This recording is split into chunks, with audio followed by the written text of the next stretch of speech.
e ngā iwi, e ngā mana, e ngā reo. Ngā karangatanga maha o ronga i a otrotahi. Aku mihi maioha ki a koutou katoa. Aku mihi kōtua ki a koutou ngā wharirau o Aotearoa, mō ngā manaakitanga ki te kaupapa. He rangi whakeherehere tēnei, he ranga ti matihia ngā mahi ngā tahi.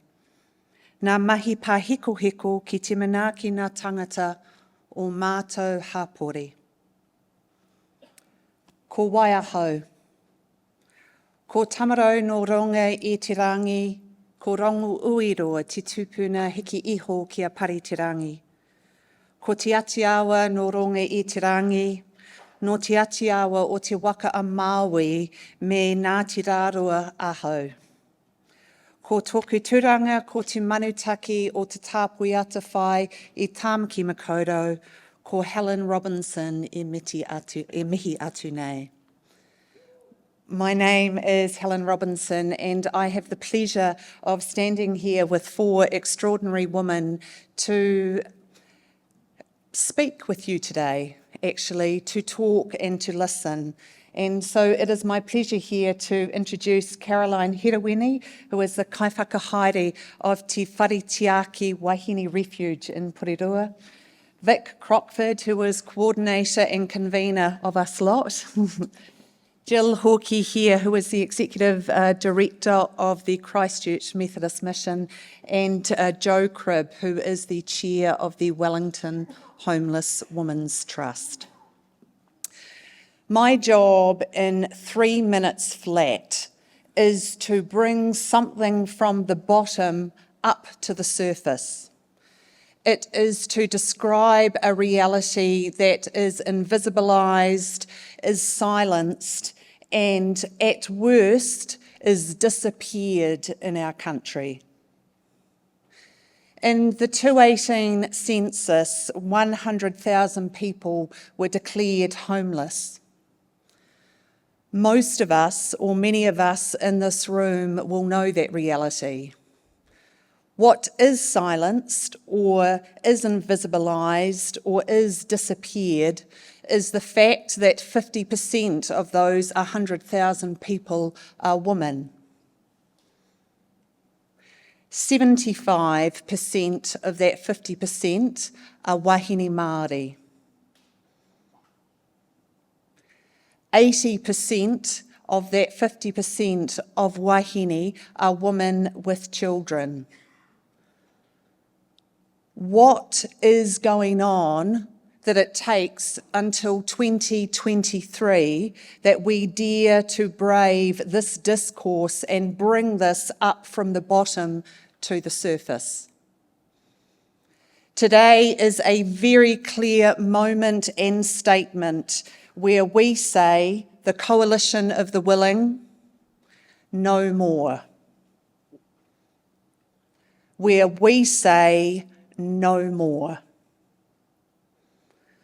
We also know the reality that unless we consciously make visible, unless we consciously act against that disappearance, that policies, funding constructs, services, models, our responses are based on the de facto norm, which is the Pākehā single man, which may work for 50% of the population, but there is some irony, if not tragedy, that it is not working for 50% of the rest of us.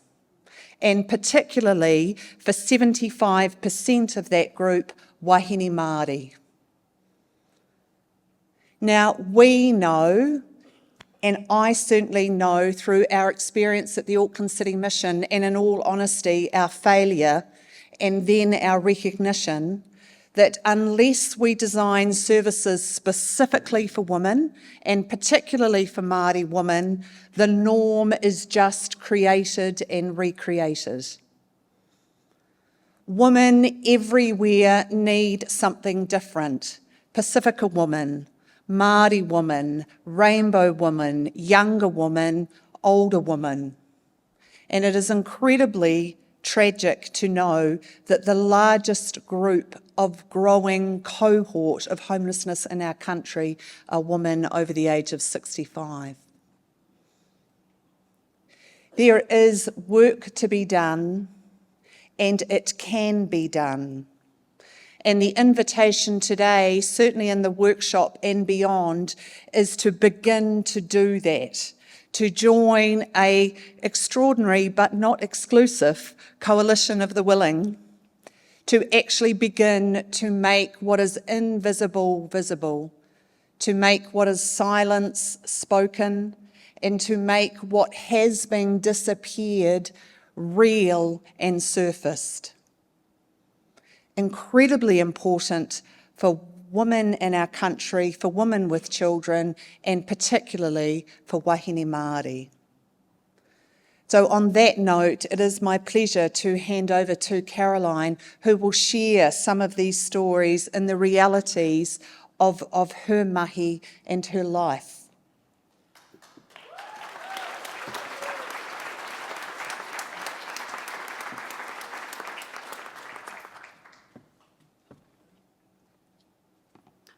Ka tangi te titi, ka tangi te kāka, ka tangi hoki a hau, te e mauri ora, kia i o ngā mano. Ma tu tamawari tapu me ngāne hera pona me te māngai. O mai pikiti ora, pikiti kaha, pikiti māmatangi ngā wākato, ko te māngai, hei tautaka mai ane ākene, ai. Ko waiau, ka katia tangi tū, ka tūwhera mau ngā hāruru. Ka katia mau ngā hāruru, ka tūwhera a tangi tū. Te māngai hei tautaka mai ane ākene ai. Ko kararaina heroini taka ingoa, ko kai whakahaere o te whare te āki Wahine Refuge ki Porirua.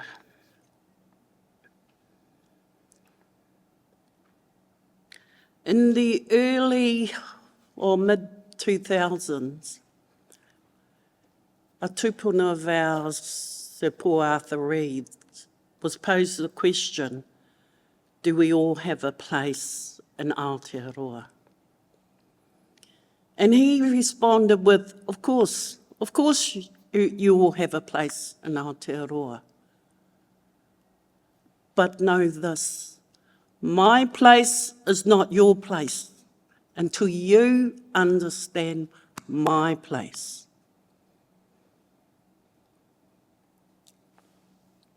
So I hope that sits with you and you think about the message he was trying to send.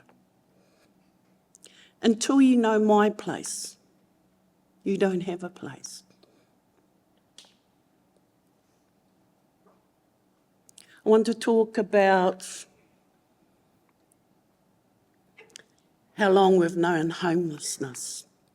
We've known homelessness for 182 years. For 6,600 plus years. When I think of our whare, my whare, with our wahine and tamariki in it, I think, how come a 76-year-old wahine is homeless? Doesn't matter where she's from, which rohe, which whānau, which hapu, which iwi. Why is she in our whare? We go back to 182 years and we think about that. Yesterday, before I came up here, I thought, geez, I need to go to the supermarket and make sure the pantry's full in the whare. And I see a 67-year-old wahine that was in the whare last year. And she quite proudly comes up to me and says, kia ora whaia, how are you? I said, kei pai, what are you up to? She's there hustling, she says. I take a moment and think, hustling? Hey, why would a 67-year-old be hustling outside of Countdown? Displaced, no whānau, for whatever reason, along the intersections that we all work in, because we all know the story. But she's in our whare. They are in our whare. And it's easy to be entrapped in the rituals that go on through screening, assessments for housing. But know this and recognise this, that there's a pathology to every assessment and screen that goes on for our wahine. No, there's a pathology in there.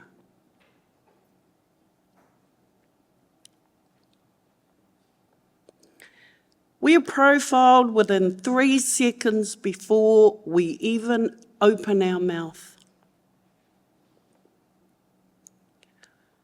The wahine that come in, that you might be able to see them, smell them, or whatever, and in 3 seconds they could be already screened that they don't fit the criteria. Often I realise and I find out that is a mechanism to keep some separation from the screener so that you don't get in too close, so that you don't hurt them more than they are already in pain and trauma. I'm the kaitiaki, the elder on site in our whare. This is our lived reality every day. I read, I see, I hear research that has been done. And I think, just like our orators that speak in time past, time present, and time in front, so is the pathology of screening. It is right now that matters for the women and children in the whare. It is right now that they cannot get homes.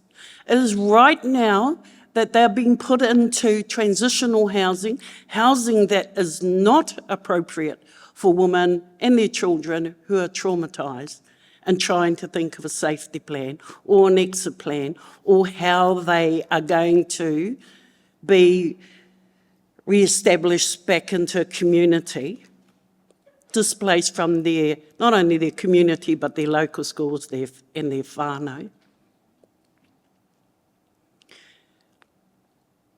I want to leave this part with you so that you think about it when you're screening to support. If a woman is PSO'd by the police because it's easier to remove her than her partner, all her rights are taken. It's like having a protection order for 1 to 10 days. Now, if she's breastfeeding, she cannot take that child with her or any of her children into a whare or a safe house. All those rights that I've heard today are out. They're gone for up to 10 days. No matter the reason, because it's harder to find tānea home and aroha mai. Everybody in here has a father, obviously a grandfather. We all have tāne in our whare. And I must say, last Friday, I launched Te Whare Te Aki Rungomā Tāne Men's Centre.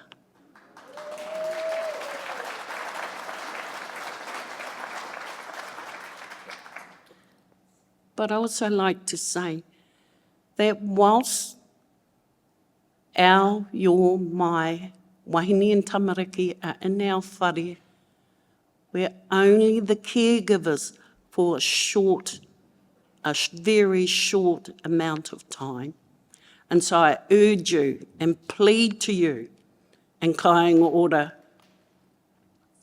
and all the other housing projects in here that we require and need proper, safe emergency housing. Kia ora tātou. Hands up.